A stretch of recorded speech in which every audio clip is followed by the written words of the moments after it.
Good evening. The meeting of the Committee on Student Achievement and School Innovation of the Board of Directors will please come to order. Will the Secretary please call the roll? Director Ferguson and Director Fons have asked to be excused this evening. Director Herndon, Present. Director Vanoy, Present. and Chair Seamson. Present. We also have President Zomber here to participate and listen in. Thank you. Welcome, President Zombor. The Chair will now ask the Secretary to lead us in the Pledge of Allegiance. The Chair invites any members of the audience who wish to participate to do so and asks that those who do not wish to participate please remain silent during the pledge. I pledge allegiance to the flag of the United States of America and to the republic for which it stands, one nation, under God, indivisible, with liberty and justice for all.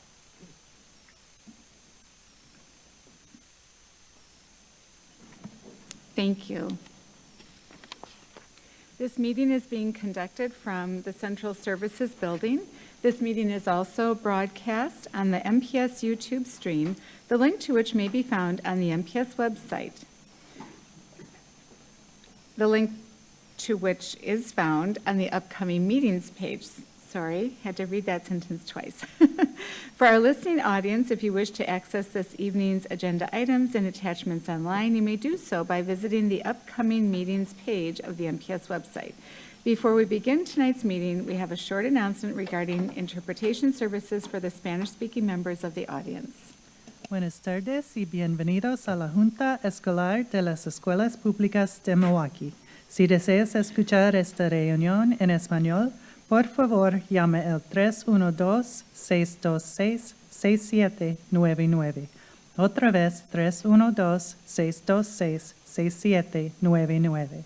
Introduzca el número de reunión 608-130-5362. Nuevamente, el número de reunión es 608-130-5362. Gracias. Thank you. For each of the items of business, we will hold a discussion and public hearing. If you wish to speak, please fill out a speaker's slip and bring it to our secretary, Dr. Owen Moore. We have no virtual speakers registered this evening. For the sake of fairness tonight and to give everyone a chance to speak, the chair reserves the right to limit the time allowed to any one speaker. For the safety of all and to ensure the good order of the meeting, harassment or intimidation tactics of any kind will not be tolerated. Anyone who engages in such harassing or intimidating words or actions will immediately be asked to cease. If such behavior continues, a recess will be called and the offending parties will be removed from the meeting. Anyone ejected from the meeting may continue to listen to the meeting or access the agenda items online. However, the individual will not be allowed to rejoin the meeting. And now, given that our focus this year is literacy, we have some help with our messages from one of our young readers, Abby, who is a 7th grader at Cooper School. Welcome to tonight's committee meeting. The committee will accept public comments on tonight's agenda items.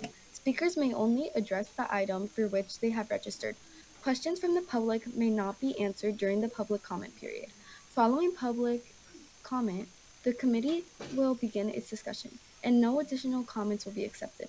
When you are called upon to speak, please state your name and spell your last name for the record, like this: Tanya Jacobs, Jacobs. Written testimony will also be accepted for transmittal to the board. Send this testimony to the Office of Board Governance, P.O. Box 2181, Milwaukee, Wisconsin, 532012181, or email it to governance@milwaukee.k12wi.us. Just as a reminder, Robert's Rules of Orders dictates that all comments, questions, or requests should be directed to the chair, who will determine the most efficient way to address them. Also, no one other than the members of the board, designated staff, and those who have been invited to present or participate in items of business will be allowed on stage before, during, or after meetings of the board and its committees. Thank you, Abby, for being tonight's reader, and a special thank you to Ms. Kukla, teacher at Cooper, for encouraging her students to read for our meetings. If you have a child that would like to read for the board meeting, send a message to governance@milwaukee.k12.wi.us. Now let's begin. Madam Secretary, item number 1. Madam Chair, item 1 is report with possible action on the 2025-26 partnership with City Year. This is an informational item, and although it has been noticed for possible action, no action is required. Would administration please present this item? Chair Simpson and members of the committee, Brenda Casselli is superintendent. City Year Milwaukee supports selected schools through a research-based service model designed to help students stay on track for graduation. Through City Year, AmeriCorps members serve as near peers, mentors, and role models, providing targeted academic and attendance supports. Tonight, Dr. Stephanie Manny Hartlub, Senior Vice President, Executive Director of City Year Milwaukee, will provide an overview of the work that they're doing in MPS. Following the presentation of the meeting, we're happy to answer any questions that you have. Thank you. Dr. Manley Hartlub. Thank you, Dr. Cassellius. Good evening, everyone. Thank you. Should I start again? Okay, thank you, Dr. Cassellius, for that introduction. Thank you, board members and directors, for having us here today. As Dr. Cassellius said, my name is Dr. Stephanie Manny Hartlub, and I proudly serve as the Senior Vice President and Executive Director of City Year Milwaukee. I'm joined on stage tonight by our Senior Director, Managing Director of Program and Operations, Mr. Yafet Morales. Thank you again for this opportunity to share how our partnership is advancing both student success and young adult leadership development. This year, we've launched strong with over 53 core members, 59 total staff, serving in 8 Milwaukee public schools, and we are deeply grateful for your 16 years of partnership. At City Year, we really ground everything we do in our dual mission, which is advancing educational equity for those students furthest from opportunity and developing young leaders through national service. This year, we're providing a minimum of 50 trained student success coaches and teaching fellows at 8 Milwaukee public schools who are really supporting literacy, math, attendance, engagement, and social and emotional learning, also known as durable skills. And at the same time, we're intentionally developing the next generation of educators and civic leaders who will continue contributing to Milwaukee long after their year of service. Our mutual outcomes in our agreement for this year are laid out here on the screen. We've met the goal of providing no more than 60 personnel to support this work in Milwaukee Public Schools. The other goals outlined are really summative goals, and we are making progress on each of them. Across our schools, we're excited to share that intervention dosage is increasing, and we are seeing some early strong momentum. It's important this evening that I clarify and add context to the specific number of students served as outlined in our agreement. City Year's model is not designed to assign 50 ELA students at every school. Instead, our approach is holistic, is research-driven, and collaboratively determined with each school leadership team. And here's why. First, each AmeriCorps member partners with the classroom teacher and supports a small targeted list of focus list students, 8 to 12, across content areas, not just ELA. Those students are identified in partnership with the principal, teacher teams, and our impact managers based on real-time data in literacy, math, attendance, and social and emotional learning. This ensures that we are supporting students who truly need Tier 2 intervention. Secondly, we initially limited the number of students served so that they don't miss Tier 1 instruction. Research supports that Tier 1 instruction is the strongest lever for long-term academic growth. And so we truly work to avoid pulling large numbers of students for intervention that would conflict with core instruction. The original goal of 50 ELA students per school was set before MPS rolled out its new literacy plan and block structure. With the district's updated approach, including protecting the ELA block and new requirements for teacher-led foundational skill work, schools have had to adjust when and how they do Tier 2 instruction, and we have truly tried to adapt alongside of them. Everything we do at City Year in partnership with our schools is truly aligned to their school improvement plans and guided by the school leader who knows their students best. Our role is always to add capacity, not to prescribe what happens, so we co-design the scope of our work annually with each principal to ensure that the right students receive the right intervention at the right time. To deliver high-quality instruction to support scholars, we recruit young adults with strong academic preparation. This year, 46% of our corps members hold a bachelor's degree or higher, and 33% of them come directly from high school, 9 this year from MPS high schools, demonstrating a deeper local recruitment and stronger Milwaukee presence. It is important to note that these numbers that you see on the screen are based on our corps members who started this year in service. As someone who worked in Milwaukee Public Schools for over 19 years, I know that teacher turnover is an issue, and it continues to be an issue. And as an organization that is education adjacent, we also experience that turnover with our corps members. To solve for some of this turnover, we are recruiting corps members and onboarding them 3 times a year, in August, in October, and in January, in alignment with the AmeriCorps hours requirements. This year, we are thrilled to share that leading into winter break, we had an 88% persistence rate for our corps members that started the year. Our team, my team who's here tonight, want to shout them out, has done an excellent job in really executing on an EWI system for our corps members. We've revamped learning and development because we know when young people feel prepared, they persist. And I also want to acknowledge the dedicated and committed work that our 8 school partners have done to make sure that the corps members feel included and that they feel like they belong at their schools. This year, we saw the highest percentage of corps members, 90%, that said they felt like they belonged at their school. And that is because the intentional work that our school partners are doing. And I just can't speak enough about the amazing teachers and administrators that we have the privilege to work alongside. Our corps members continue to reflect the diversity of our students.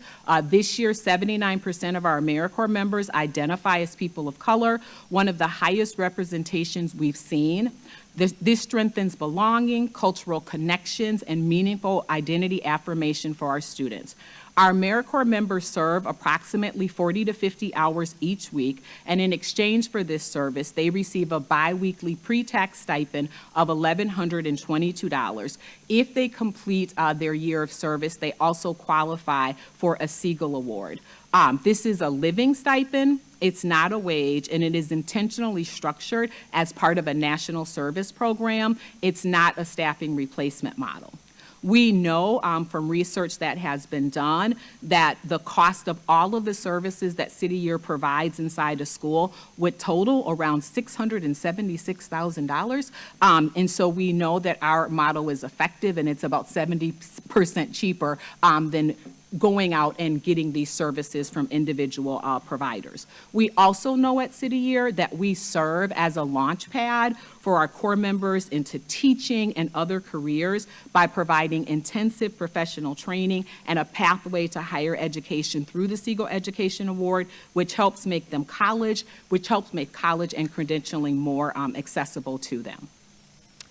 Our Tier 2 support is driven and aligned to the MPS tools. We use iReady. We are so excited. I can't thank Dr. Caselius and Dr. Gabby enough for bringing iReady. We're excited about what it's going to do for our ability to provide quality intervention for scholars. We also we use attendance data, SEL indicators to identify students who are just below proficiency, students who would benefit most from targeted relationship-based intervention. Each of our corps members, as I shared earlier, work with 8 to 12 academic focus list students, plus some students that may need SEL or attendance support, providing 30 to 45 minutes of intervention weekly, one or two times per week. Across our reporting sites, City Year is providing targeted support to 167 students in ELA and 157 students in math. And again, all of the support that we are providing are aligned to the MPS curriculum. At Mitchell School, we have 9 staff that are serving at that school. Mitchell is one of our founding partners. We're supporting 57 scholars in total. Our team is also supporting the Boys and Girls Club programming at Mitchell. They're doing homework help, after-school events, and student athletic support. Tier 2 has taken us a little while to ramp up due to testing schedules, but interventions there are now fully underway and progressing well. We also are serving at Humboldt Park. At Humboldt Park, we have 5.5 staff members. It's our first year in partnership with Humboldt Park. We're serving 22 students in ELA and 20 in math. We have 3 AmeriCorps members that are delivering targeted small group instruction through the Milwaukee Early Literacy League, a critical investment in foundational reading skills for K through 2 learners. I do want to acknowledge the amazing work that the staff at Humboldt Park is doing. We are delighted that next week on Monday we will be beautifying their building for MLK Day, and we have teachers that for the first time have submitted classroom projects. So the 230 volunteers we have joining us will be supporting teachers and projects directly in their classroom. I also want to acknowledge that Humboldt Park is a part of the league, and so City Year, in partnership with MPS, ASWA, and Northwestern Mutual, is providing coaching support to the principals in that school as they support teachers in implementing the early literacy work. So we're excited about that new partnership. Kluge is another new partner. We're working with 52 students, 22 in ELA, 30 in math, and 10 in attendance. We have 5 AmeriCorps members leading small group reading blocks aligned to the Milwaukee Early Literacy League standards, and we've launched their first City Year Juniors program to cultivate leaders in grades K through 5. We have 10 staff members that are serving at Kluge. I am not watching my time, but I know that you all are, so I'm going to pause again because I would be remiss if I did not publicly thank Principal Willingham at Kluge School. He is a new partner, but he has jumped right in. He has joined intervention groups with core members. He has done modeling. We have a number of African American male core members that are interested in future careers as teachers in education, so he has taken them under his wing. He has been mentoring them, and that's the kind of partnership that we need to really have an impact on our scholars. That's the type of partnership that we need to ensure that we have a diverse core of teachers serving our young people. So I want to acknowledge him and thank him for that. At Rogers Street Academy, it's one of our founding partnerships. We have 5.5 staff members serving, and we are serving 27 scholars, 16 in ELA and 11 in math across grades 3 and 5 through 8. Rogers is also one of our Teaching Fellow pilot sites where we're strengthening our local education pipeline, and I'll talk to you a little bit about that. Despite a small team and a shared space dynamic, our scholars are showing strong engagement. We are also partnering with Bayview High School, and man, I wish there were some core members here from Bayview so we could do a call and response, but I'm going to get back on topic. At Bayview, we have 48 students who are receiving Tier 2 support. As of December, our team has delivered over 512 hours of interventions. We're seeing meaningful attendance gains. The freshman class attendance rate at Bayview is 75.4. Our City Year Focus List students is 84%. That's nearly a 9-point difference, and it represents deeper engagement and stronger student connection. At Bradley Tech, we have 5 core members currently serving 43 students in Tier 2. Our team there has provided over 1,195 minutes of English support and over 814 minutes of math intervention. They are working on doing CLC evening tutoring, which has reached another 155 unique students. The freshman class attendance currently at Bradley Tech is 68%. With our City Year Focus List student, it's 79%. Again, an 11-point difference that translates directly into academic readiness. One of our core members, Jade, who is serving at Bradley Tech, was going to be here today, but she was unable to make it. Right before break, she was out with the flu and not feeling well and feeling very guilty about it. And when she came back, her kids were asking her, where was she? They missed her. They were talking to her about their showing up because she's there. And we cannot always measure the impact that the core members are having. I think I can give you lots of quantitative data about the impact that they're having, but I can't always speak to the qualitative things that they're doing. The self-harm that they are preventing from being in those spaces, the fates that they are preventing from being in those spaces by being a near peer role model and a safe place for students. Our teachers are doing very hard work, and we always recognize that they cannot do this work alone. At South Division, our longest standing partner, I believe, we're supporting 50 freshmen. We've provided thus far over 7,948 minutes of intervention. Attendance shows both strengths and opportunities. Our bilingual and sheltered instruction supports are especially impactful in this multilingual environment. We have launched our teaching fellowship. This is our third year of having the fellowship at City Year Milwaukee. We currently have 6 fellows, and they're supporting over 544 students while completing their master's in education and licensures and getting graduate lease instructional opportunities within the classroom. So much of our work at City Year is about supporting scholars in school, but we are just as committed and to supporting our young people. And we believe that a part of our work is being a talent pipeline for Milwaukee Public Schools. We have a number of core members that are serving in the district as paraprofessionals, as teachers, as guidance counselors, and we want to continue to partner with the district to bring in these talented young people and to keep them in Milwaukee. We want to have people working that understand our kids, that believe in our kids, and that are folks that are trained at City Year Milwaukee. I spoke a little bit earlier about learning and development. We've invested over 17,000 hours this year with our AmeriCorps members in training aligned with MPS codes of conduct, youth mental health and first aid, school PD, as well as instructional strategies. Our feedback this year is overwhelmingly positive with the changes that we've made to learning and development. 100% of our core members said they feel more prepared. 97% say they feel more confident. And our sessions are being rated 4.5 out of 5 on a scale. So we know that a well-supported core will deliver quality instruction and uplift outcomes for scholars in Milwaukee Public Schools. And here, board members, this slide is all about you. We cannot do this work alone. None of us can. And I know that the strongest impact when we stay close and we work together. So I encourage each of you to choose one way that you can actively engage with our scholars and with our core this quarter. So you can join us for a school visit to observe Tier 2 instruction. You can sit in on one of our Milwaukee Early Literacy League blocks to see foundational literacy work.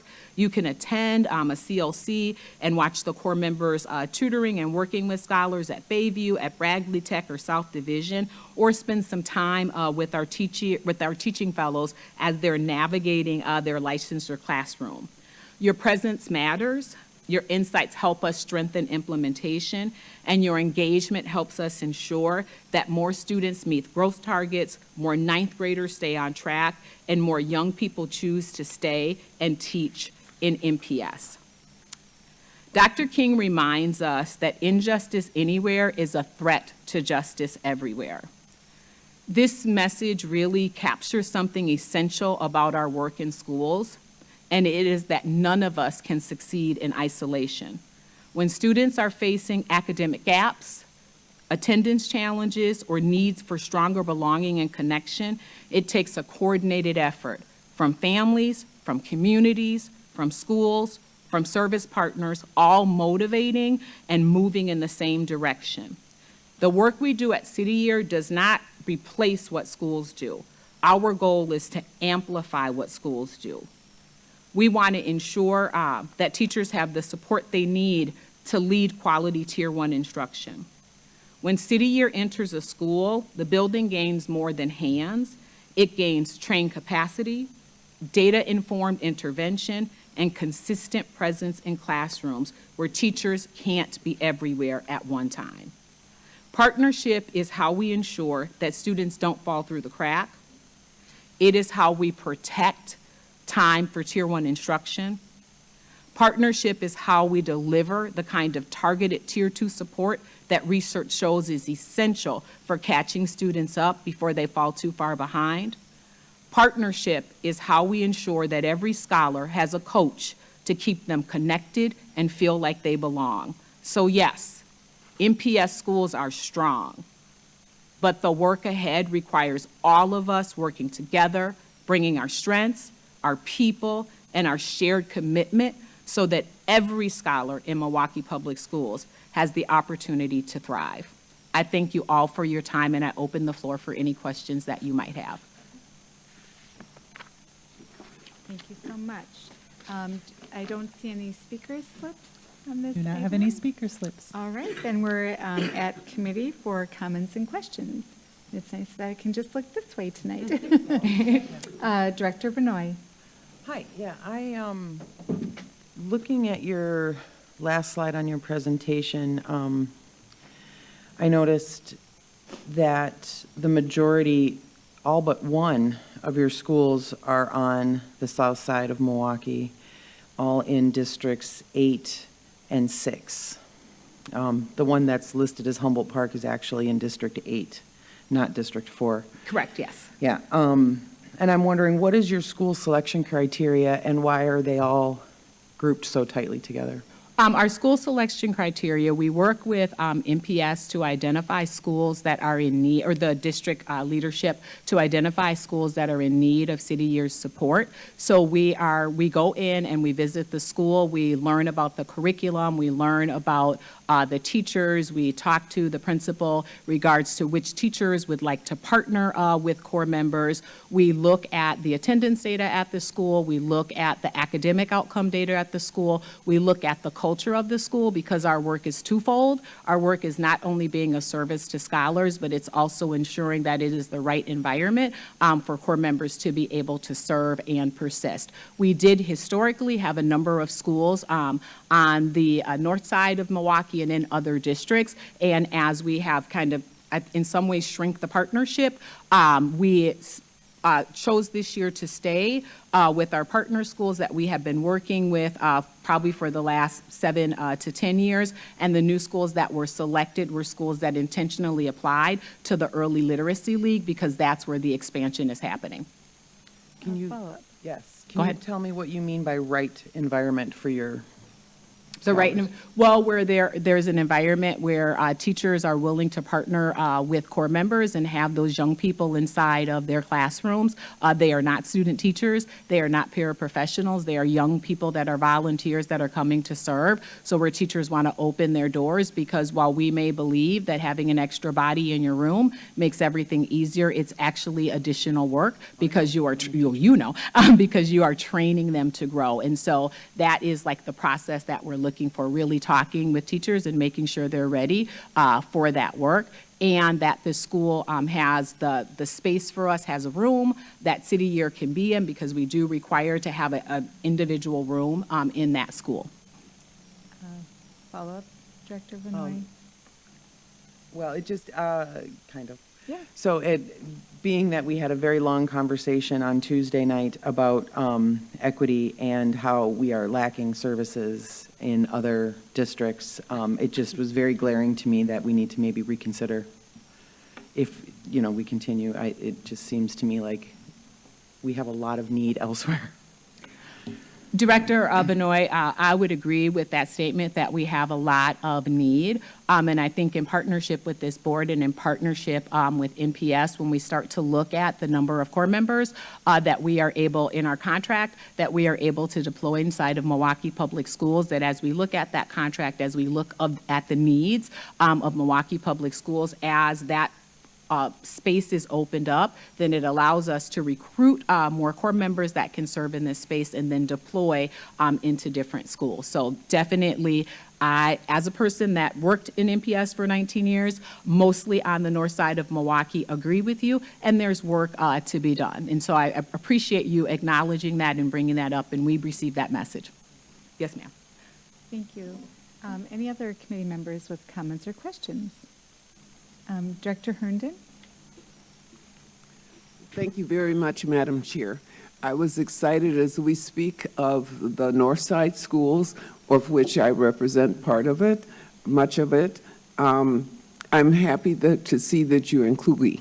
And one of the reasons for it is because it seems like they're always forgotten. And Mr. Willingham has been superb over the years. And just as an FYI, that is one of our schools that takes care of a number of children with physical disabilities, and the services that they receive at that school is absolutely mind-boggling. And I always look forward to going and seeing them, and I know that this program will be an enhancement. They have an excellent staff there, as you stated. Everybody's quite supportive, and they already had the playground redeveloped. If we want to speak about what we spoke of Tuesday night about enhancing our schools, that one just needs more space. That's it. Thank you. Yes. Director Herndon and members of the board, Director Herndon, for you, I would gladly welcome you to join us over at Kluge whenever you're ready and come and see the work that the core members are doing inside of the classrooms. And I think it would really mean a lot. Well, you're at the school all the time, but it really mean a lot for our core members to see you and learn about you. A lot of them are interested in like different ways to serve in the community. And I think like your service as an educational leader on this board would be something that would be great for them to learn about. So thank you. Oh, I intend to get there. All right, can't wait. Thank you. Any other committee members? Director Zombor? Thank you, Chair Simpson, and thank you for the presentation. It was really good to see the attendance data in there this year, and just want to thank the amazing work the core members are doing in our schools, working with our students. I know it's not easy to be an AmeriCorps member. That living allowance isn't as large as I wish it was, and so just want to thank everyone for their service. I do have a few questions, and also I do hope to get to the MLK Day of Service, and then I would love to observe maybe some Tier 2 instruction. Are you able to share how many, and I think I caught a couple numbers, but I didn't catch all of them. Are you able to share how many AmeriCorps members are at each site currently? Oh, absolutely. I think you said 5 at Tech, but maybe I missed. No, you Okay. you are correct. My apologies. I want to go back and look at my notes so I make sure that I have it correct. We have 5 at Bradley Tech, that's correct. 8 at South Division, and when I give these numbers, Director Zombar, when I give these numbers, they include our staff. So we either have a full-time or a half-time manager at each of the school sites. Okay. So at South Division, it's 8 total. At Bradley Tech, it's 5 total. At Bayview, it's 7 total. At Rogers, it's 5.5. At Kluge, it's 10. At Humboldt Park, it's 5.5. At Alexander Mitchell, it's 9. At Milwaukee School of Languages, it's 4, and that school is a teaching fellow site. I do want to make note that these numbers are for today. We did graciously have a number of core members that joined us in January, and 10 of those core members will be deployed into Milwaukee Public Schools starting tomorrow. Sorry, got to look at Mr. Yafet because he knows all the information starting tomorrow.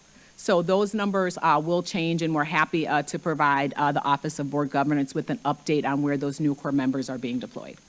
Thank you. A follow-up, Director Zombor? Yeah, and then I know you talked about partnering with MPS and the talent pipeline. I think that's so great that many core members go on to be paraprofessionals or teachers in MPS. Would City Year be interested in having MPS like talk to core members about potential careers? And I know that kind of from what I understand is not all core members maybe want to get necessarily into teaching, but they're interested in other, professions. And so maybe there's ways that we can help them continue their service when they're done.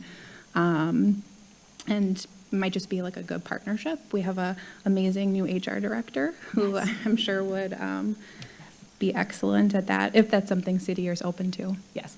Director Zumbar, members of the board, and how many times have I been up here and I have not followed this script one time today, so I apologize for not addressing you all appropriately. We would be very open to that. We have something that we call Big Citizens Panels, where we have folks come in and share about their careers. Dr. Caselius graciously agreed, probably almost 3 months ago, to have, when our new chief of HR started, to have him come and talk to our core members. While everyone does not want to continue a career in the classroom, we do have a number of core members that are interested in psychology, that are interested in social work, that are interested in being a paraprofessional. We are grateful to Dr. Caselius, who has agreed to waive that fee that we have typically paid for our core members to take that exam. So yes, yes, and yes. Awesome. Thank you.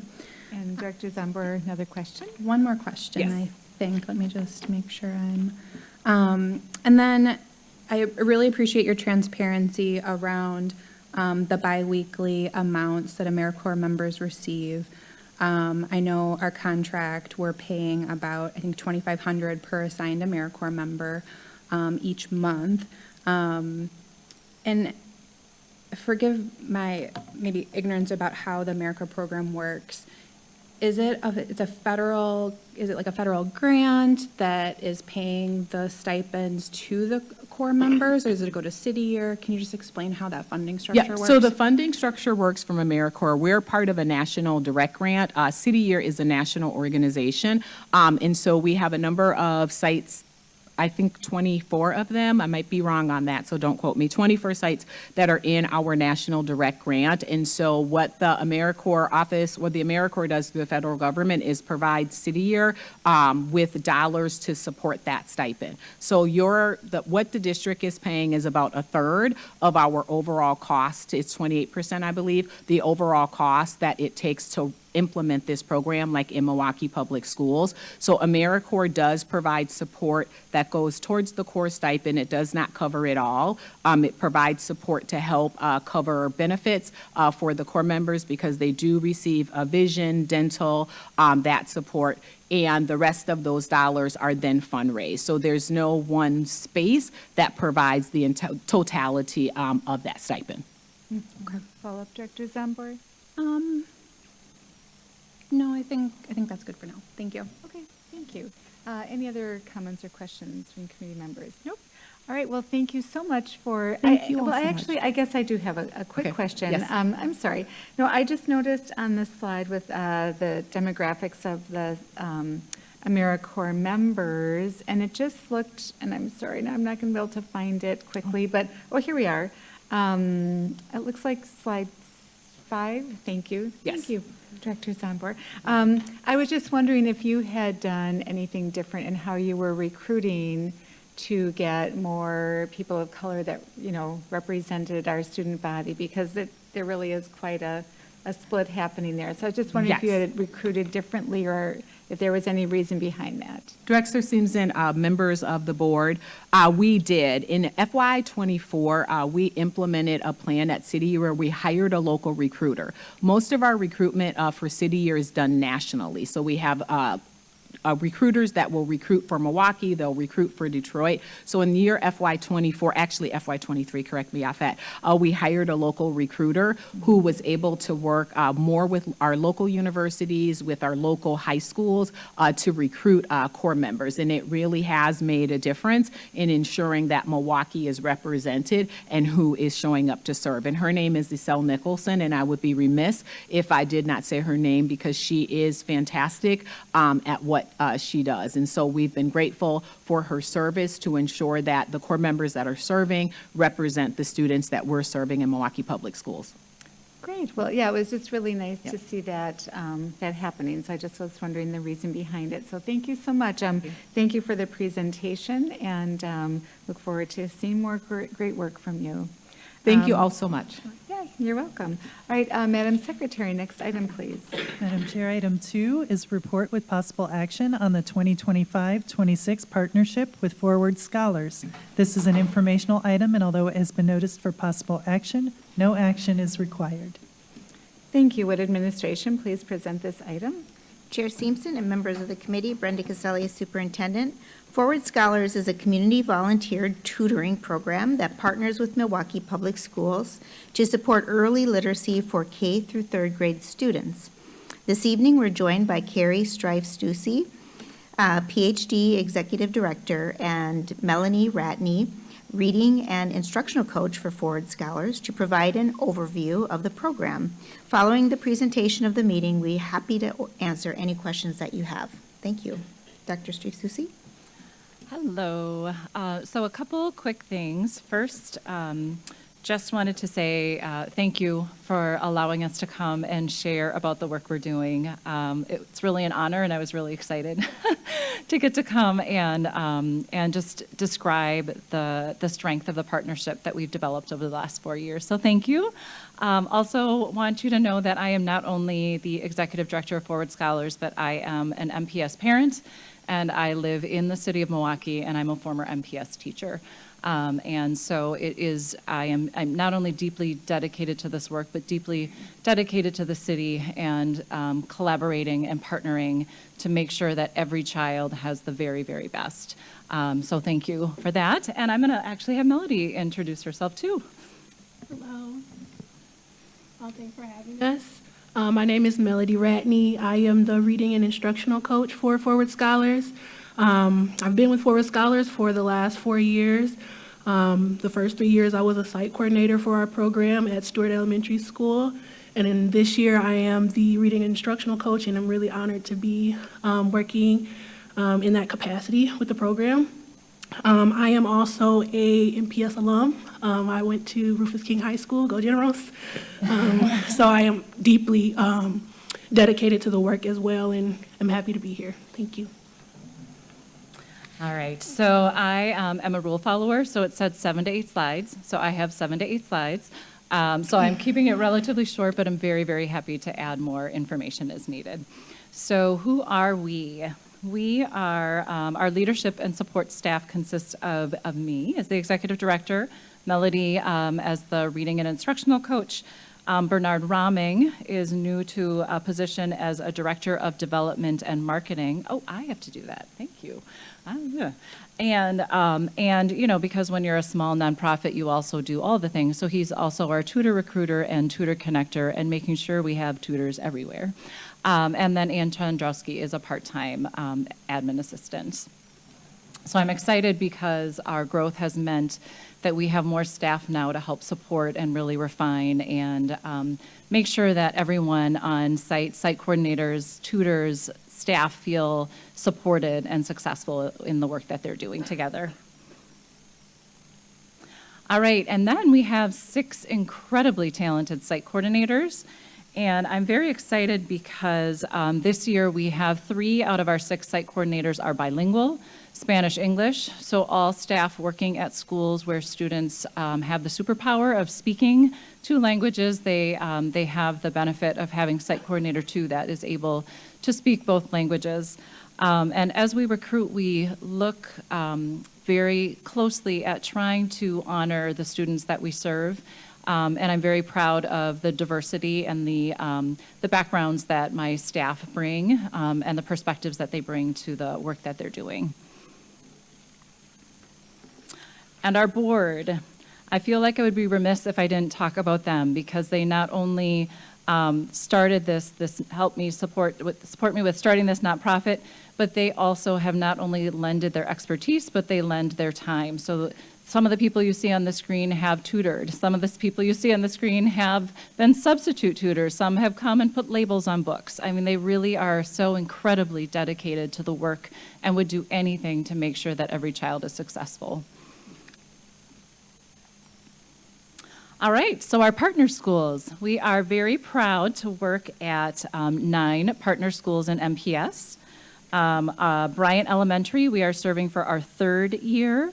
Forest Home, our 3rd year. Gilbert Stewart Elementary, home of Melody. We're in our 4th year of partnership with them. Greenfield Bilingual, we're in our 3rd year. Hmong Peace Academy, we're in our 1st year. Lloyd Barbie Montessori, we're in our 4th year of partnership. We're in our 2nd year of partnership at Maple Tree. our second year of partnership at 95th Street School, and our first year of partnership at Holmes. And I say those years because we work very hard to develop partnerships and relationships with the staff, with the community, with the students, and we really go into a school intending to continue that partnership indefinitely, right? Because we always know that kids will need Tier 2 and Tier 3 supports.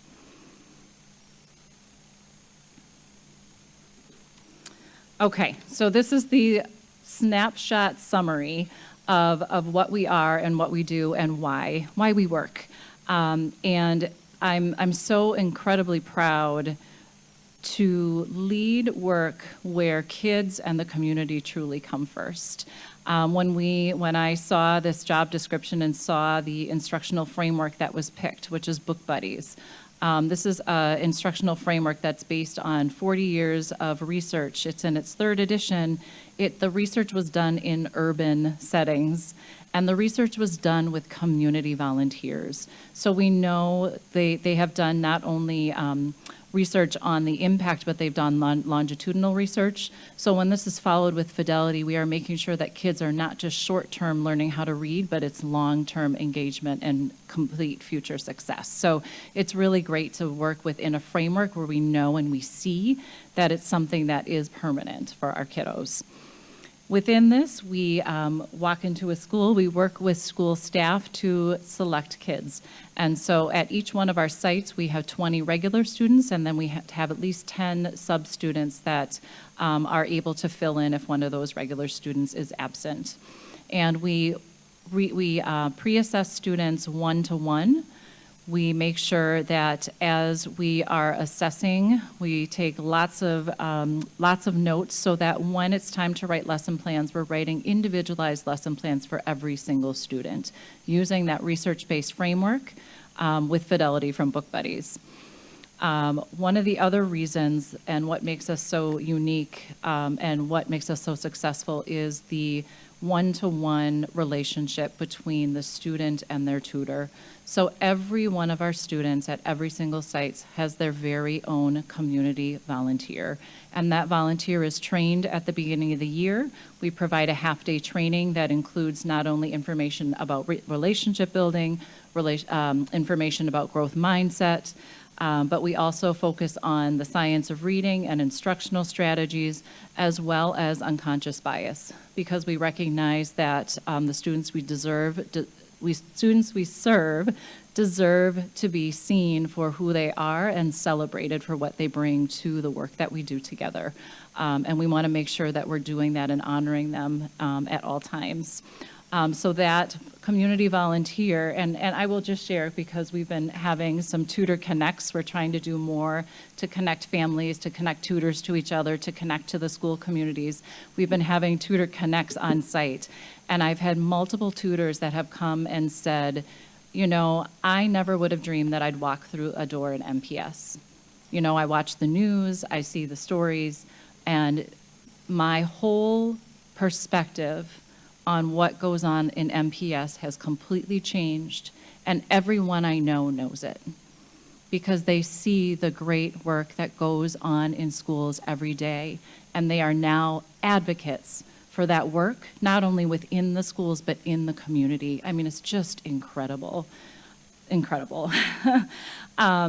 We also focus on growth mindset and self-confidence. So not only do kids need to know how to read, but they need to believe in themselves and know that they can do hard things.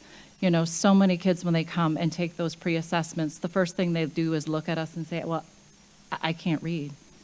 And it's not an I can't read like I can't read yet. It's a I'm not one of those, right? And we know kids are one of those.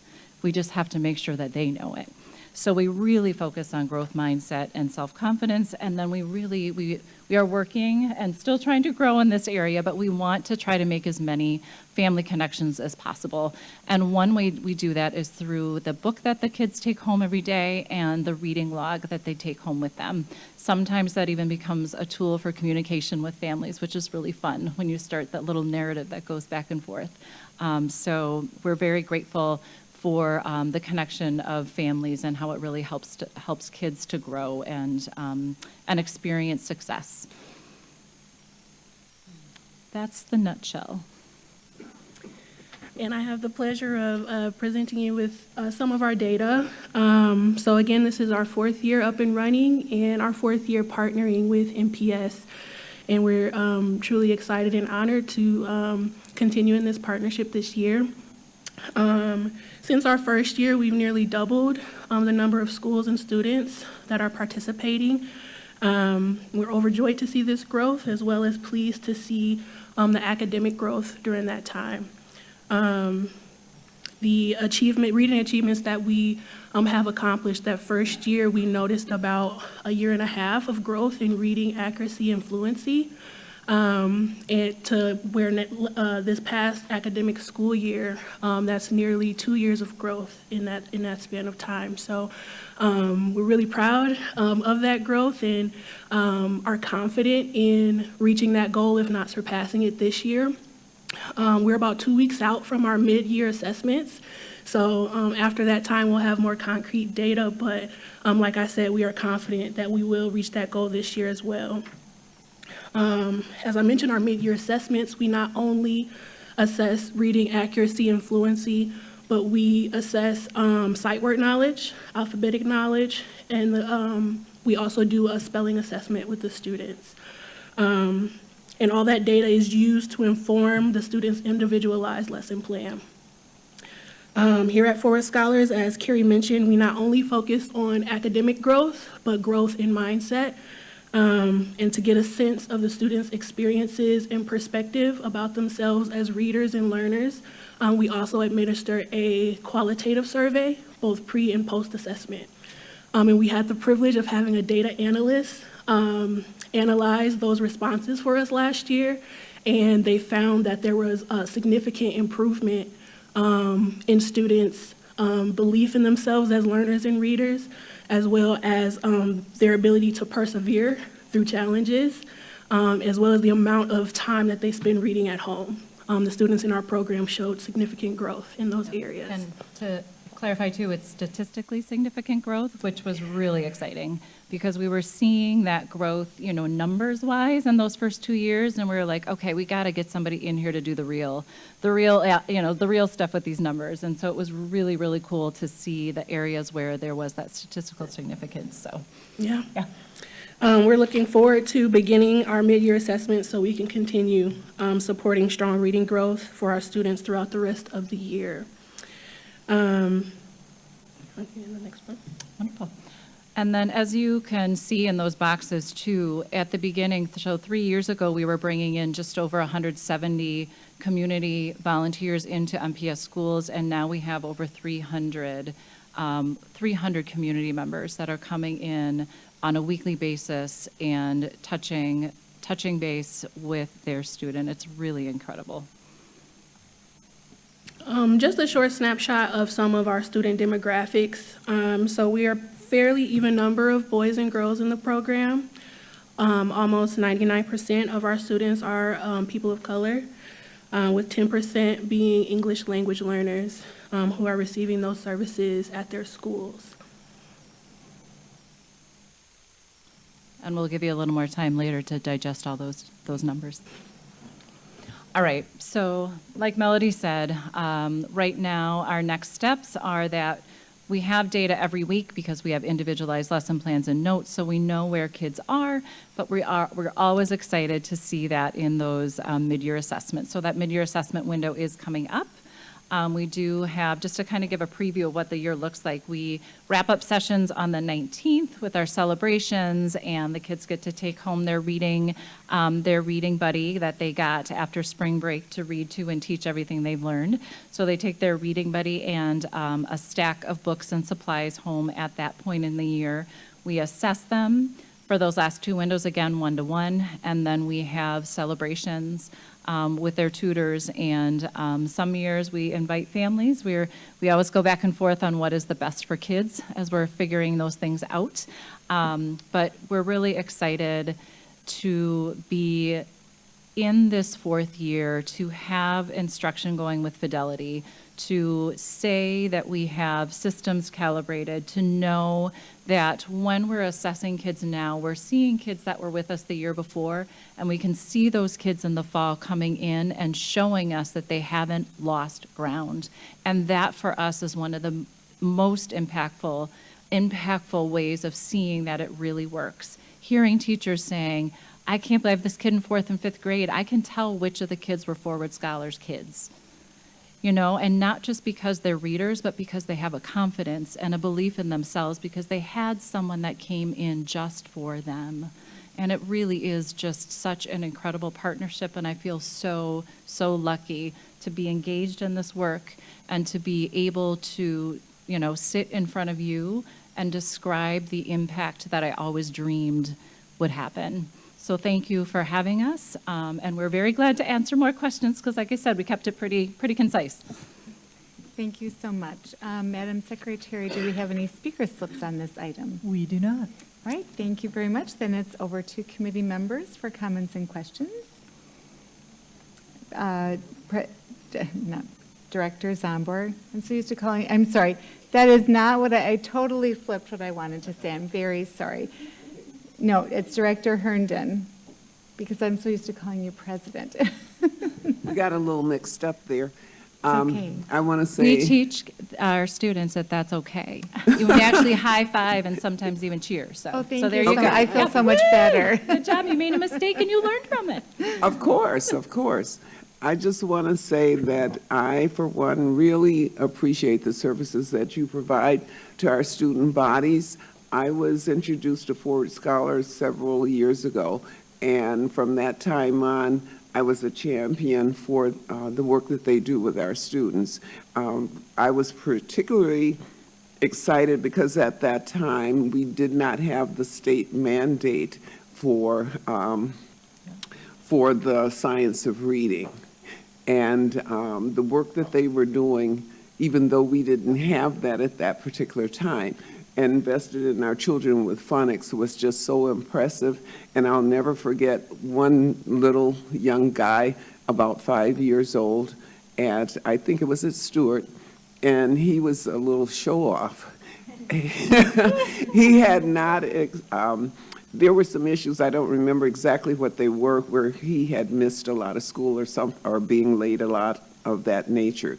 But he loved the services that he was getting, and he wanted to show off, and boy, did he ever show off. He could read so well, and it was like grabbing the book, and he says, let me show you, let me show you. And I was so impressed with that, and from that time on, I monitored what was going on, and it has been superb, and I feel that at this point, with the combination of Forward Scholars in as many schools as they can get in, and the fact that we as a district have science of reading now, I think we're going to really, really make real growth with our students in the months to come. I expect to see change even by the time June rolls around. I just think it's a good partnership. I appreciate it, and thank you so much. Thank you. Thank you. Go ahead. Hi. I was really impressed with the presentation and the fact that you focused so much on the students and all the wonderful things that are happening, and you can just tell by the way you guys talk about them that it's really it's very powerful. It is. And I appreciate that. I also appreciated seeing that you were throughout the entire district, you're scattered throughout, which is wonderful.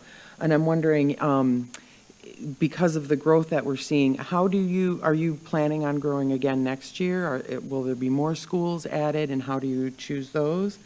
Yeah, I guess that's my question. Yeah, so yes. So we actually just completed strategic planning. We were lucky to apply and get a grant from the Nonprofit Management Fund to support us with that. And we learned, which we knew, but it was sort of one of those things where it's hard to hear sometimes when you want to keep growing as fast as you possibly can. Right. That doubling in 3 years was pretty incredible, and that now we're going to be focused on really stabilizing, and we are stabilized, but we want to make sure that we have, as we add on more staff, that we are doing it very deliberately, because relationships are such a key part of what we do that we want to make sure that we don't grow too fast and lose any of that. So we have learned throughout the strategic planning process that 1 to 2 schools a year is growth that is going to make sure that we maintain fidelity with the results that we're getting, as well as continue to build those strong relationships. So yes, we are excited to look for 1 or 2 more schools. I've already had a few that have reached out this year, which is, it's really fun to have that happening too. Principals talking to principals and teachers telling teachers, and yeah. That's absolutely wonderful. Thank you. Well, we have our invest schools, so hopefully we'll get more in that center city part. It'll be great. Absolutely. Yes. Any Yes. follow-up, Director Benoit? No. Any other comments or questions? President's on board. Thank you, Chair Seamson. First of all, thank you so much for the work you're doing. I think it was Bryant that I can't even remember. Pretty sure I visited Bryant a while back, and it was such a pleasure to see just, I think, the growth that happened. The teachers can't rave enough about Forward Scholars. I was in a coffee shop the other day, and I ran into he's retired now, but he was a library director at a college that I went to. And I was like, what are you doing now that you're retired? And he's like, well, I'm volunteering with Forward Scholars. Oh my gosh. And I was like, oh my gosh, I think I know who they are. So I love that you're getting community members into our schools to see that, what they see on the media doesn't reflect the day-to-day of what's actually happening. And that there's so much joy and happiness and learning that happens in our schools. So just want to thank you for everything. I do have a question about when we added schools this year. I noticed, so the board had approved a contract for, I believe, 9 schools. And one of the schools that was new was the Hmong American Peace Academy. And so what I'm wondering is, typically our non-instrumentality charter schools will contract with tutoring vendors directly, I believe. And so I'm just wondering how are those decisions made around which schools? Because I feel like I want you in as many schools as possible, but that's not typically a school that the board would contract for. They usually a charter school, if they're doing tutoring, they would do it on their own. And so I just want to make sure we're maximizing that, and wondering kind of how those decisions are made when we're adding schools. And this might be a question for administration around how the decision was made to add, I think it was HAPA and Holmes. Well, I'd be happy to speak to it, because just like Stephanie was describing, Dr. Mani Hutlub with City Year, we also work with the district to identify schools, and HAPA was one of the schools that was always on the list. And so from my perspective and my knowledge, I just went off of what I had seen, and then, we start looking at, people start giving recommendations, and you start making connections, and then it becomes, do you have a space where we can be in your school? It just sort of all those types of questions, and it was one of the schools where it checked all the boxes. And from data-wise too, we're always looking at data. And when you look at the student population there, the level of students that are currently considered economically disadvantaged, it all fell right into the data that we look at when we look for schools to expand to. But we're very, very happy to always collaborate and work in whatever way works with the district. I'll say at this point we have a partnership there, and we feel as strongly as we can that we try to continue those partnerships, but we're glad to take that expansion and move it into traditional public schools. Any follow-up, President's on board? No, I think that's helpful. I was just curious because I've never seen that before, where we authorize a contract and then it's for a NIC. Usually our contracts or instrumentalities I can see. So that had surprised me. So we'll work on it next time and Yeah, figure out. maybe we Yeah. can have a little more information through administration. I feel this is more an administrative Yeah. question probably about that, so. I'm glad Great. that you expanded this year. Yeah. And it's, Not to I'm take glad it all away worked from- out. Yeah, thank you. No, it's been wonderful, and it's been, it's really exciting this year because it's becoming very clear that the 10 schools we're in, I don't think they're going to let us go for any reason. So, you know, it's a good feeling. Thank you. Any other comments or questions from board members? All right, I just want to thank you, as Director Vinoy pointed out, kind of how you are really scattered throughout the city, which is really nice to see. I love the family connections that you're working on building, because that's something that we consistently hear is so important for our parents. I'm just so glad for the work that you're doing around that. Your numbers kind of speak for themselves, you know, and I know that many of us did tour some of the sites maybe a year and a half ago-ish or something like that, yeah. And just the dedication that those of you who kind of got this off the ground, it was so organic and community-driven. I think that really says a lot about the work and the outcomes, not only for the students, but the MPS and then the families as well, because it is so much it was built so much apart from like our community. Yes.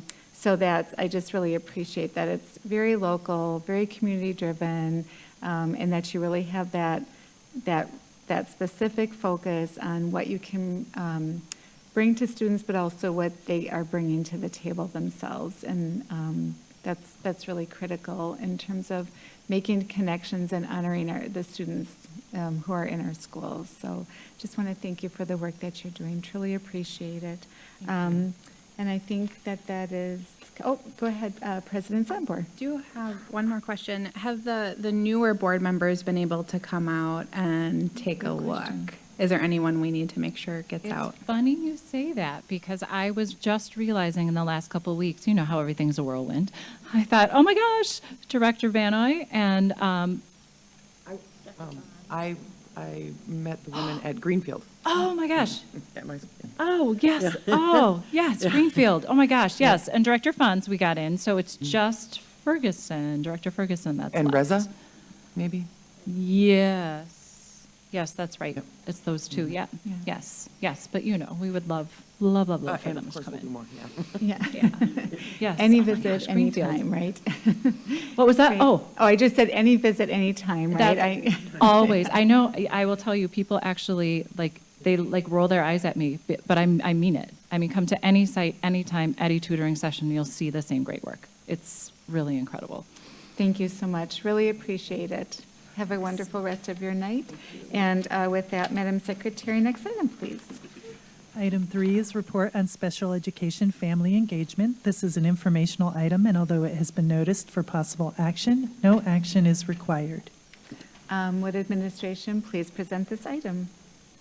Chair Simpson and members of the committee, Brenda Caselli is superintendent. Family engagement supports student success across all learning environments and is particularly impactful for students receiving special education services.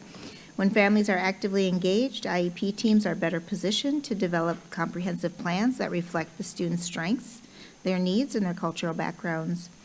These partnerships strengthen communication, build trust, and empower caregivers as active contributors to educational decisions. This evening, our team, including Kiana Words, Sherry Silla, and Kanisha Shia Bowles, supported by Christy Stone, will share an overview of the work being done to collaborate with our families participating in special ed services. As always, we will be happy to answer any questions you have on this item.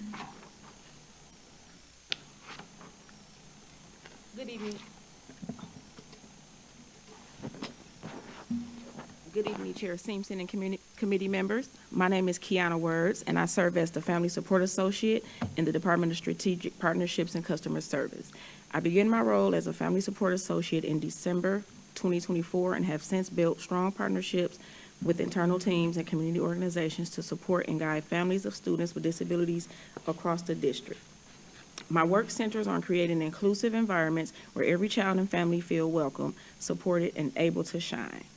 This evening, we are joined by Sherry Silla, Coaching and Indicator 8 Coordinator from the Wisconsin Statewide Parent Initiative, commonly known as WISPY. We are also joined by Kanisha Bowles, a proud MPS parent of a student at Whitman School and a member of the Special Education Liaisons for Families program.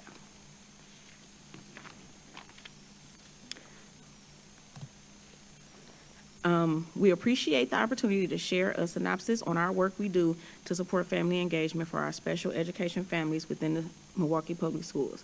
In our presentation, we will highlight our department's family associate activities, our collaboration between Milwaukee Public Schools and Wisconsin Statewide Parent Educator Initiative, our work with Special Education Liaisons for Families program. Our district's family and community engagement framework is built on a three-part approach. Home, empowering families by giving them the tools and knowledge to actively support their child's learning at home and at school. School, fostering welcoming school environments where educators actively engage families and support the growth of lifelong learners. Community, collaborating with stakeholders to thoughtfully leverage community resources that enhance learning and strengthen connections.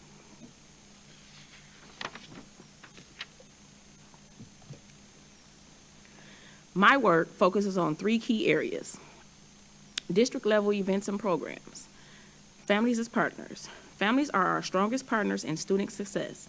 By working with parent coordinators, I help reestablish or build family leadership organizations that empower families to confidently participate in decision-making and support positive student outcomes. We will offer this program again this year, with the next session beginning January 24th, 2026. Interested families can find details on the MPS website under upcoming district events.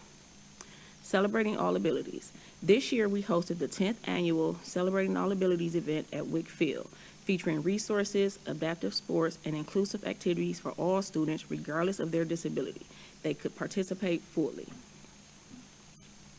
Building capacity at the school level. A major part of my work includes redeveloping the Special Education Liaisons for Families mentoring program and leading the Families as Partners workshop series. The Milwaukee Public Schools Special Education Liaison for Families program is designed to support the families of students with individualized educational plans or 504 plans. Individualized family support. I meet regularly with parent coordinators to provide coaching and guidance, and I work directly with families to share resources and strategies that help them better understand their child's IEPs and support their learning and success.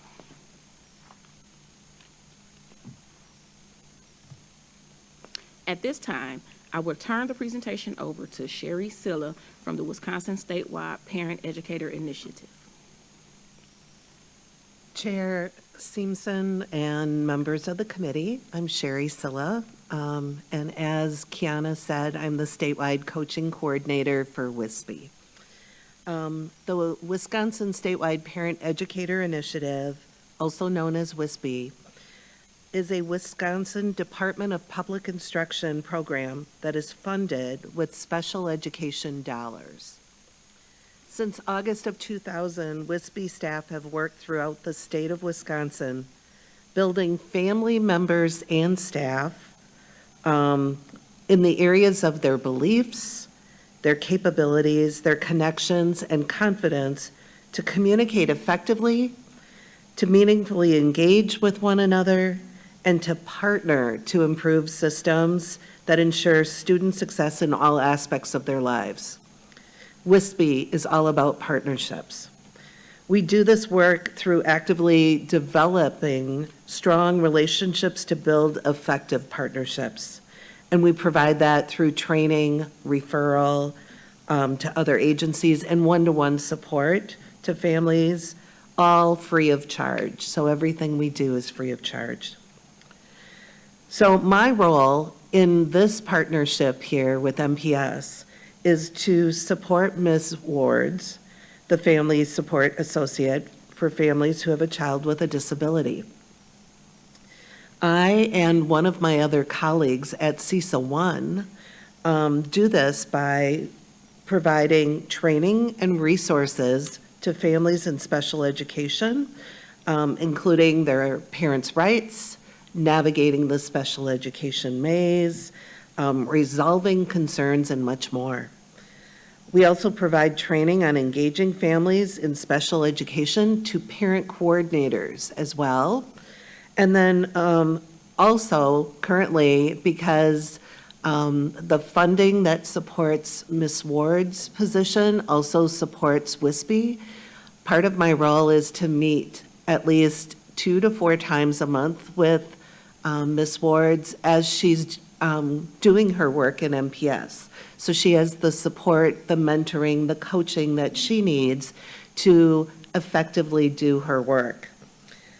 And then with her, I also support our special education liaisons for families because from my perspective, Kiana, Ms. Ward's, is just one person. And there are many, many families, as you know, in MPS that have children with IEPs. And so the bulk of our work in supporting MPS is really trying to build the capacity of your staff and of families to support other families so that those partnerships and positive outcomes for students can happen for our students with disabilities. And I turn it back. Yes. Yep. Now we'll hear from our parent, Kanisha Bowles.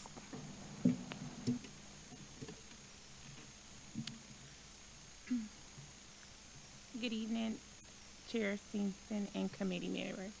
My name is Kanisha Bowles. I am a proud parent of a student who has an IEP at Whitman School, and I am a special education liaison for Families Mentor.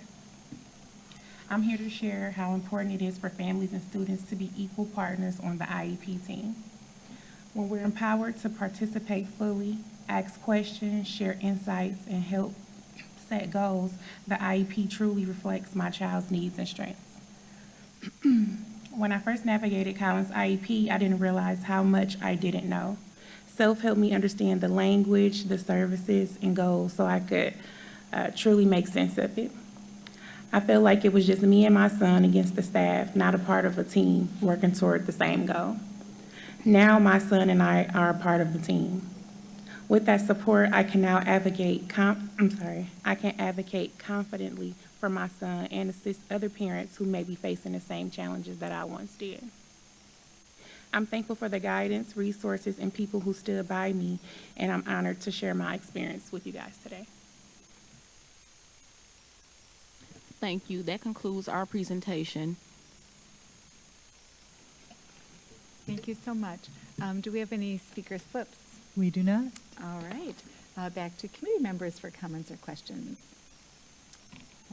No? Yes? Director Vinoy? Hi, thank you all for coming and thank you for sharing your expertise. I have a constituent who's been contacting me and we've been working on some things together, and I was wondering if I have a constituent, can I send them out to you as well for support, for additional support, and is that something that we can work together? Anyone from the team? Yep. Yes, you can absolutely send them our way and we will work with them. Yes. Problem solved. Love that. Any other questions or comments from committee members? Director Herndon? Thank you very much for being here tonight. I'd like to say kudos and thanks to all of you for all of the fine work that you do. And I was overjoyed to hear you, as the parent, speak of the services and what it has meant for you and your son. And that means all the world to me to know that we have such caring people working with our young people that need these services. And it always strikes my heart when I go to a school and I meet so many young people that need the additional services and the care that our staff and teams provide for them. It's just amazing. So thanks for all the work that you do, and good luck. Any other comments or questions? Matt Chason. Thank you, Chair Simpson. Matt Chason, Accountability and Efficiency. We don't always get to hear a parent voice, and I'm wondering if you would be willing to share, Ms. Bowles, any other additional observations you've had in terms of your personal experience in navigating the IEP process here in the district. We would love to hear anything else you'd be willing to share. Absolutely, Chair Simpson, my apologies, and committee members. One thing that I can say for sure is that I just spoke a little bit about coming into this thing like completely lost. So I was a little frustrated. I was thinking that because my son had an IEP that I had to be his voice. When I first walked into the room or into those meetings, I went to quite a few meetings before I was introduced to this team. And one thing I can say is, you know, I was just approached with it wrong. So my understanding was I have to go here and I have to defend my son, when that wasn't the issue at all. We were all on the same page. And sometimes we kind of get mixed in a loop of like not really explaining things clearly. So now I understand that, and if my peers or people who have these same issues, you know, speak to me, I can say like, no, go to those meetings. No, voice your opinion. Say how you feel. It isn't a fight. We're all trying to come together for the greater good of the child. Mr. Chason, any follow-up? No, thank you so much for sharing that. Yeah, thank you very much for sharing that. I appreciate it. It can be such an overwhelming process and such a new experience and lots of terminology that might be new to families. So I think the more like parent-to-parent connections that we can have for our families, the better, because it can be really intimidating to walk into a room with all these people at the table. So if you have an advocate with you, or you know that you can speak to someone, it gives a lot of helpful information and a lot of reassurance. So really thank you so much for the work that all of you are doing, but especially that parent-to-parent connection. Thank you. Administration. Director Simpson, I just want to personally thank all of you for presenting. I am a mother of a child with a disability, and I know how challenging it can be to navigate the system. I'm fortunate that I know the system and I know the law very well, so it was easier for me to navigate. And anytime we have advocates within the system that support parents, I'm just so pleased, and I'm honored to work alongside all of you. I'm really, really excited about our Family and Community Engagement Office now that we have established, and the really great work that was already being done, but we're just going to take it to a whole nother level in serving our families, and under Brian's leadership and Christy's leadership. So I'm just so pleased with it. Thank you. Daryl, too. You're welcome. Yeah. And I just wanted to say one more thing. We do have selves they're spread across all the learning communities in the school. So we don't have a certain area. We specifically looked at the schools that had high population rates of SPED, and then we also worked with the specialized services team to kind of figure out what those schools were. So we're across all the learning communities, and so it's just growing as we go. It's wonderful to hear. Thank you. All right, I think that's it. Thank you so much for your presentation this evening. Have a good rest of your night. And Madam Secretary, next item, please. Our next item is item 4, which is a monthly report with possible action on the MPS FY26 academic/literacy plan. This is an informational item, and although it has been noticed for possible action, no action is required. Would administration please present this item? Chair Simpson and members of the committee, Brenda Caselli, Superintendent.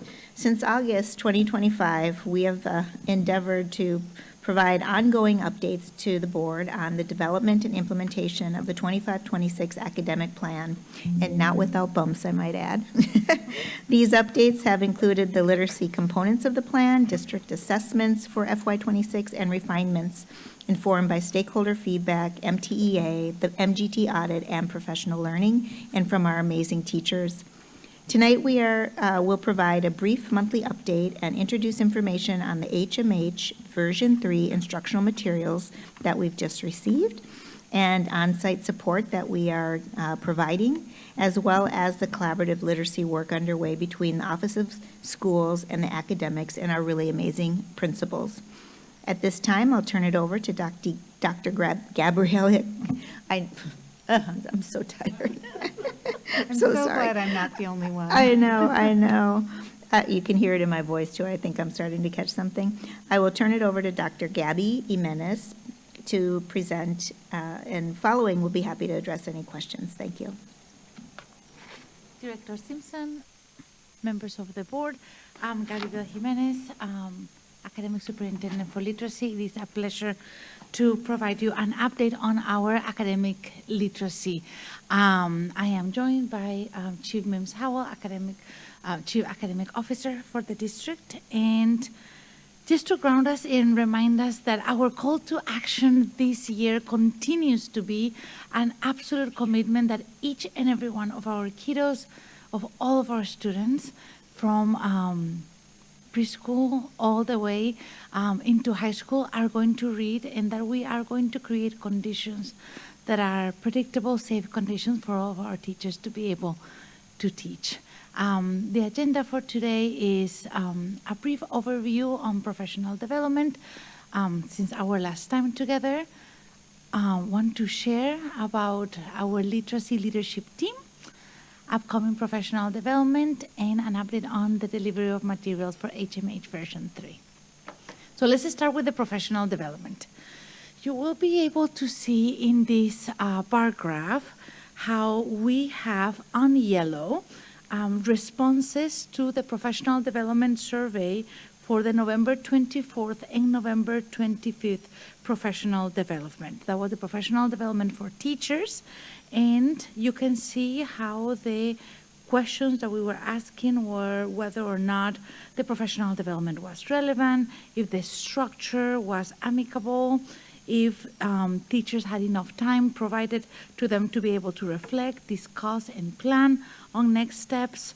And you can see how in the November professional development, we had quite positive scores that are ranging from above the 55th percentile all the way up to the 67th percentile on agree and strongly agree. But you can also see now in the bars in blue that are responses to exactly the same items for the December 10th professional development, and you can see an upward trending where we are getting better at meeting our teachers' expectations in relationship to the ways in which professional development is being not only delivered but received in relationship to their ability to be able to turnkey the content and apply it. Similarly here, we have professional development markers for our principals. The deep blue bars are for strongly agree, and you see the very skinny bars that are the yellow ones on strongly disagree and disagree. And once again, you can see a positive trend in here as well as we continue to get better at getting better, right, and meeting the expectations of our key stakeholders. Now let's turn the corner into the literacy leadership team. It is very important in an organization this size that the way in which we move the strategy, especially the literacy strategy, does not fall solely in the shoulders of the superintendent or solely on a few team members at the head of departments, but that it is important that we are creating a team and a coalition that can not only support decision making, but that can carry the mission and the tasks that are connected to that work. So we are happy to report that we have a literacy leadership team that is conformed by our Chief Academic Officer, our Chief of Schools, our academic superintendents, our directors on the academic side of the house, as well as other key stakeholders from communications, family and community engagement, and that we're coming together on a monthly basis to be able to co-lead and co-construct the strategy. Of course, we are grounding all of our work in the continuous improvement cycle. And right now we're at the part of the story where we are aligning so that we can start implementation with Mod 5 that starts on January 23rd of this month using HMH version 3 materials. As part of the work on the coalition, we are taking time to learning and unpacking content for the science of reading. So we have a team that is 51 team members strong that are currently engaging in letters for administrators. That is an extraordinary opportunity for us to come together and unpack implementation science and science of reading and how to lead at a systems level for implementation of high-quality instructional resources in service of improved academic literacy outcomes. At the same time that this cohort is taking place, we have cohort at the academic side of the house that is 18 members strong, that is engaging in the letters training, that is the teacher edition, and you can see how between January and June we're attending to units 1 and 2. And then September to December 2026, we're going to do units 3 and 4. So that cohort is going to be done with volume 1. We're really excited for the learning, and we're coming together as we are doing our own storming to be able to norm as a collective. Now let's spend a couple minutes talking about upcoming professional development. On January 7th, just a few days past, we were able to come together with the literacy leadership team, because we started our meetings in the month of December, to start calibrating on the overall strategy to support now the materials that are in buildings through in-person coaching with HMH and cycles to be able to understand how is it that implementation is going. The meeting has a lot to talk about and calibrate on, and we are having those hard conversations on the onset to be able to support principals in a way that is genuinely connected to their needs of each and every one of our learning communities. January 14th, just yesterday, we had the grand opportunity of connecting with our principals, implementing materials to take a deep dive into how is it the version 3 is alike and different from version 2. We were fortunate enough to have our HMH partners come in and join us, and we were able to observe videos with some components of the instruction so principals can start thinking about what are some of the pedagogical shifts that are connected in delivering daily instruction that is aligned to the science of reading. We are planning on and working towards all the final details to deliver professional development for January 26. We are happy and excited to be able to welcome our K-5 to grade 5 teachers. HMH coaches are coming in to help us facilitate and amplify the strategy for the delivery of Mod 5, which is the first module that we are using now with the new materials. The professional development is organized so teachers can come together and be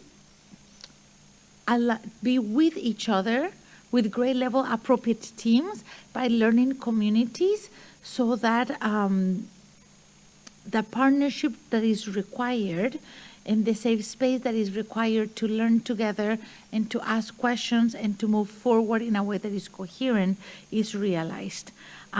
Teachers, as I said, are going to be grouped by grade level teams, and we're coming in person to be able to maximize their learning. The final update that we have is that we're very happy to share that before we went into winter break, all materials were delivered into buildings for each and every one of the buildings, which is nothing more than a small feat. Our operational managers and academic coaches have been doing a lot of work in scheduling time for each and every one of the elementary schools to help the unpacking. The librarians have been absolutely fundamental in helping us coding all of the teacher edition materials, and we are safely delivering the materials into each and every one of the classrooms so that when we are ready to start more 5 at the end of the month. Everyone have what they need. As of today, we only have 5 buildings left. We're hoping to have them done between now and Wednesday of next week, and that will mean that everybody will have the materials in-house. And we would like to open the floor for questions. Thank you. Madam Secretary, do we have any speaker slips on this item? We do not. All right, thank you. Back to committee members for comments and questions. I see none. Wow. That's pretty, there you go, Mr. Chason. Thank you, Have Chason. to have at least one. Van Chasen, OAE. Given the implementation, and given the rollout and its newness in the district, what is the earliest, and I'm going to emphasize the word reasonable interval, that we can expect to see improvement in outcomes based on the implementation that we're seeing here? Thank you for the question. Implementation science tells us that on the onset is really, really important that we are creating a safe condition so that we allow ourselves and the teachers the grace of being slow and being clunky on the onset before we get fast and masterful. So we have, in service of understanding that research, paced the learning. So there are 4 components. So if we remember, we have a 90-minute block that is integrated reading and writing, and we have a 60-minute block that is word recognition, word study. Each of those blocks have a whole group component and a small group component. So what we're doing is that we're attending to each of the components at a specific time, and we're putting our hearts and we're maintaining an emphasis into getting better in our clunky and slow until we can get faster and masterful. And then we're going to introduce the next one. So for the January professional development, teachers actually currently have access to the pacing guides for all the components. Those were released last week. Teachers can and should try all of the components. We're going to put our heart on the professional development on January 26th on the whole group instruction for word recognition and work study. And we're going to stay there for a little bit, right? And we spoke with principals yesterday about the importance of being able to do the best that we can do, but have a commitment that tomorrow we're going to show up to try the lesson for tomorrow, right? And we're going to do our best on it. And the next day, the lesson for the next day. And then on April 30th, we're going to put our heart into the whole group instruction for integrated reading and writing. And we're going to maintain that emphasis for all of second semester of this year and all of first semester of next year. We want not only to be able to get faster and better, but we want to solidify the practice and maintain the practice. Once we're able to do that, then around this time next year, we're going to be having a conversation about how we're going to start putting our heart into the small group for one part of the house. So we're going to go slow to go fast, so then we can see how each part of the strategy is helping us improve student outcomes. Can you talk about the 40% that we're trying to get to? Yes, our systems level goal is to create assurances so that in the universal screener that has as a committed quality of a predictive quality of future achievement, that our students are performing above the 40th percentile, because that is the statistical marker of choice at the national level to say when students are performing at the 40th percentile or higher, then we're truly predicting for outcomes in third grade. Do you know how many we can expect that maybe will? We are, so the question for the superintendent is. By the end of the year. By the end. By June, I think they're anxious, like, yes, go slow but go fast, but can you talk to them about, like, what we can anticipate with getting at this 40% at this year? Like, can we see any growth this year, or are teachers still just practicing? We are just finishing collecting the data for the universal screener for this time of the year. Once we have the data, we will be happy to come in one of the updates and say we believe that we can reasonably expect this growth for the third window, which is the last window of the year. Yes, Director Simpson, Mr. Chason, I think what we are doing is establishing a baseline this year. And then from that baseline, we will then be able to move forward. I do think that, as teachers get new materials, they get excited and they start going ahead and start getting excited about the professional development, so then they start practicing. I'm sure Dr. Owens-Moore knows this as well. And they start delivering those materials, the materials, and kids start moving and people start getting excited. So you could see some movement, but it won't be huge this year. I think next year will be the year where we still get that, but I would bet probably 2 to 3 years before we see really rapid growth happening. But we could be surprised. Yeah. Love surprises. Any follow-up, Mr. Chason? No, thank you so much for the transparency. I think it's important that we level set the expectations. I very much appreciate the intentionality of the fidelity of the implementation. One of the challenges we have as an organization, any organization, is a good idea poorly implemented becomes a bad idea. And so I really appreciate the steadfast way with which we are rolling this out to ensure it produces the outcomes we're looking for. Thank you. And thank you for the question. And I would just like to say, thank you for the focus on the long-term focus on sort of these smaller parts, rather than saying this is all that you have to do and this is how you're going to do all of this. Because for some people, this is going to be, I know this, I've been doing this. And then we have others who this might be a shift in their practice. So I think to really emphasize that kind of intentional focus and longevity to it is really important for everybody, because we're all always growing, right? Any teacher, can say that, even if I've been well-trained in whatever, there's always room for growth. There's always new opportunities. So I think that focus is really important. I was wondering if you could just touch a little bit on, and I think we've talked about this before, but just to highlight some of those differences with Volume 3, like specifically, like what are some of the key things that staff and students will be experiencing that is different from Volume 2? Yes, and may I, yes, Director Simpson, thank you for the question, and members for the board. May I do that and also lift some key differences from the resources that we were implementing for the first semester of this year in relationship to version 3? Because remember that the last time that we used version 2 was last year. And then we entered this year with a deconstruction and reconstruction that was done locally. Yes. So that is like the closest proxy to version 3. So between version 2 and version 3, we can clearly see that the resources are built on different pedagogical and philosophical bedrocks. Version 2 was a workshop framework that had a reader's workshop and a writer's workshop, and MPS acquired only the reader's workshop side of the house, and we built in-house the writing component.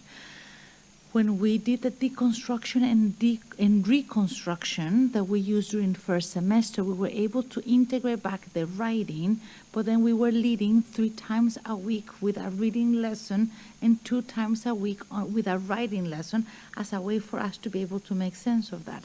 With version 3, that is completely theoretically and philosophically aligned to the science of reading, you see students having genuine opportunities to read and write on the daily, and not only writing in response to text, but writing in service of genre specificity.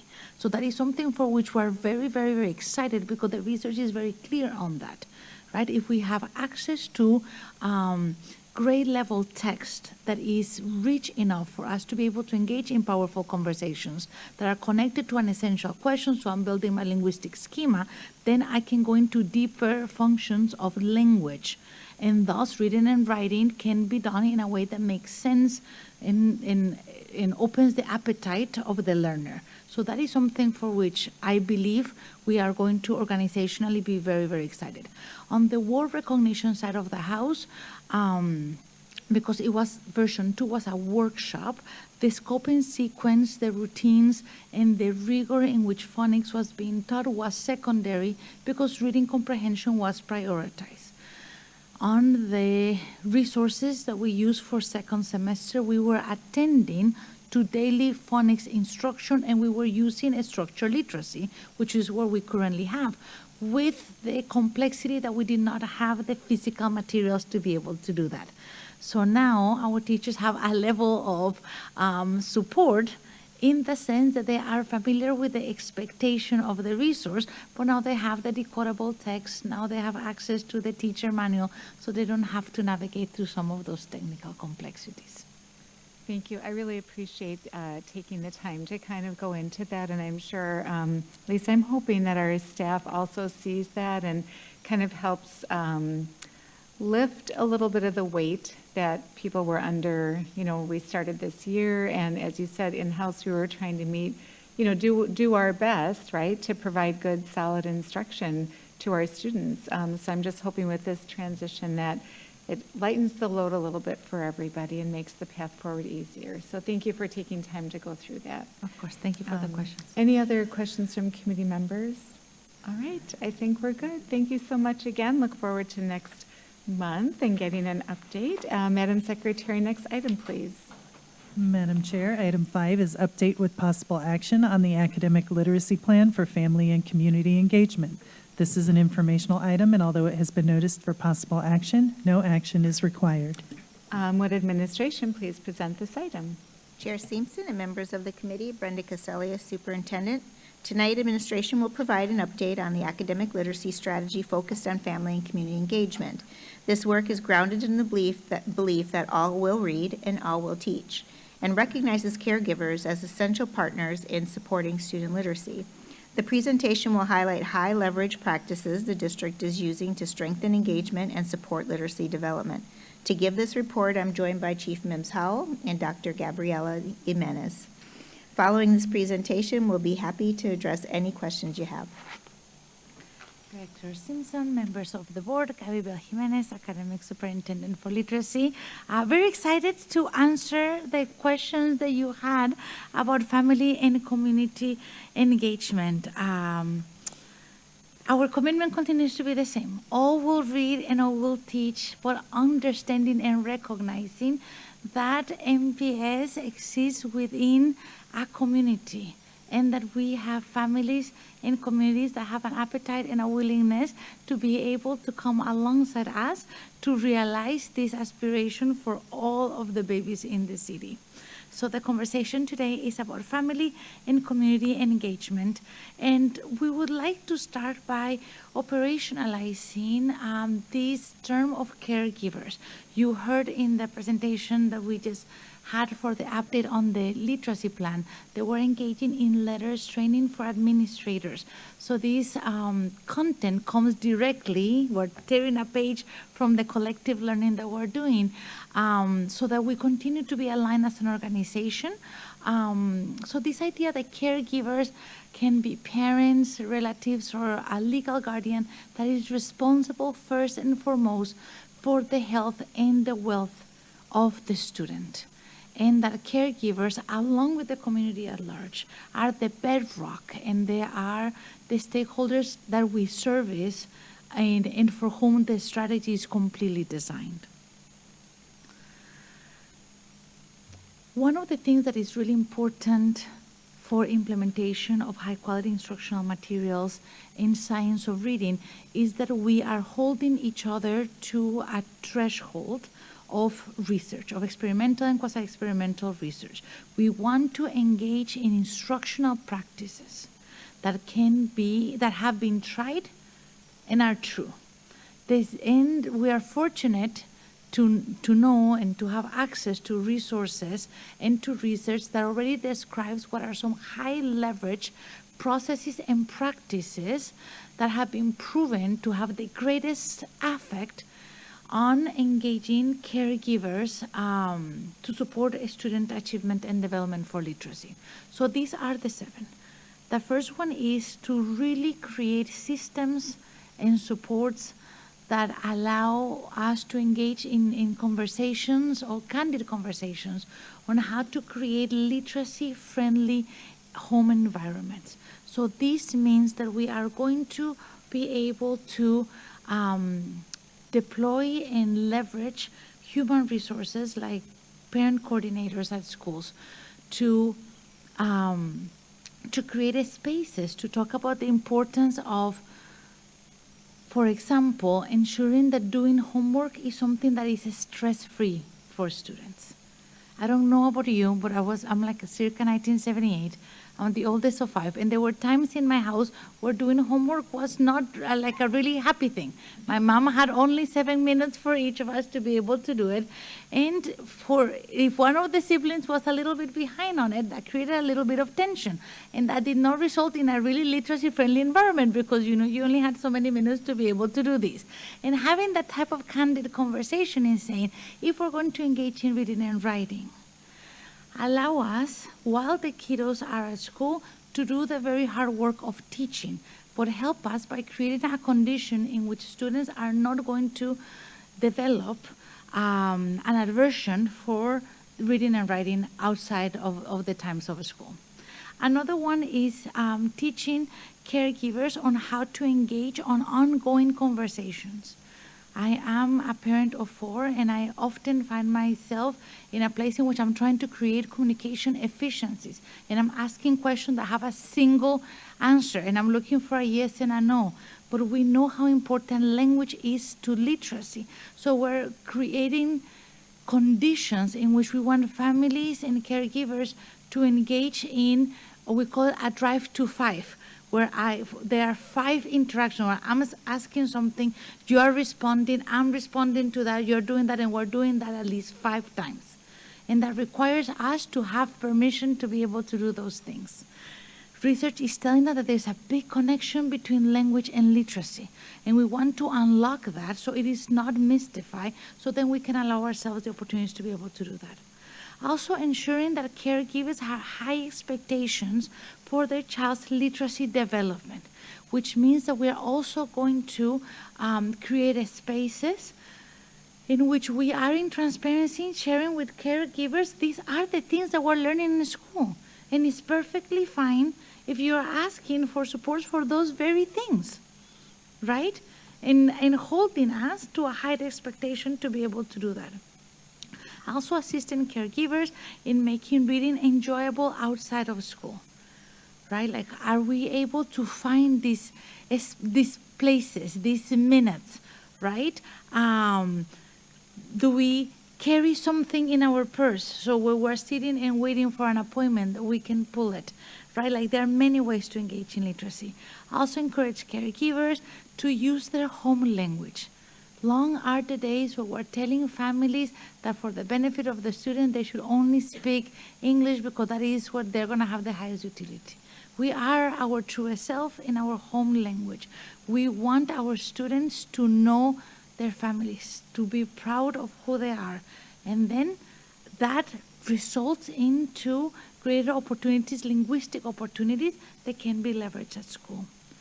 Also, Dr. Casero is a big advocate for libraries and supporting caregivers into utilizing libraries and the great opportunities that exist inside of our buildings and for our public libraries. Chief Mims Howell was telling me that we can use our district ID at the libraries in Milwaukee, so making sure that everybody has access to that information, and also promoting the importance of home and school communications, because at the end of the day, we require all of us to be able to get this right for our students. Chair Simpson, members of the committee, I'm sorry, Jennifer Mims Howell, Chief Academic Officer. I'm stumbling a little bit. Dr. Jimenez took our slide that me and Brian were going to do. So I just want to say a couple more things. The partnership between the offices of academics and family engagement, family community and partnership team is important, because as we look at the knowledge that we want to give our caregivers, we want to make sure that we're partnering with parent coordinators. We also want to make sure our families are literate. So with Christy Stone, Director of Family and Engagement, Daryl Hall, and the academics team, we want to make sure that we enforce with our families that there are adult literacy programs they can participate in. We want to make sure the information that goes home about the HMH reading curriculum also is in language families can understand, and there's a contact, which is our parent coordinators. Dr. Bell Jimenez presented to the parent coordinators earlier this week along with Daryl Hall and talked to them just about being a resource to families, being there for the caregivers, being there for parents who have questions, but also being there for if there's a homework help question. And if the parent coordinators need resources, they can always go to the classroom teacher or give someone in our offices a call. Home language, Dr. Jimenez talked a lot about that. Long are the days when we're saying English is the only thing that our students need to learn. They need to be able to feel comfortable reading and understanding and comprehending in the language of the home. Parents feel comfortable speaking in their home language to their students. We want to encourage that. Along with the use of our libraries, we want to make sure that there are books available in our MPS libraries for students to pick out that may be in a language other than English. And as we continue to think about the work that Chief Litzy and I are going to do, we want to make sure that the home communication is always open. The academic team is there to work alongside the family and community engagement team as we figure out the best ways to educate the students of Milwaukee. Dr. Bell Jimenez? I would like to add one thing that I've briefly talked to my team about, and that I talked with our chief librarian at the city about, is adult literacy. And I think that one of the things that was surprising to me when I came to Milwaukee was I saw a statistic that shared that 1 out of every 4 adults within Milwaukee read at the 3rd grade level or below. And I think one of the strategies we could use in partnership with rec and recreation is to have adult literacy classes for some of our families. And I think that that alone would really help improve their ability and competence in working with their children.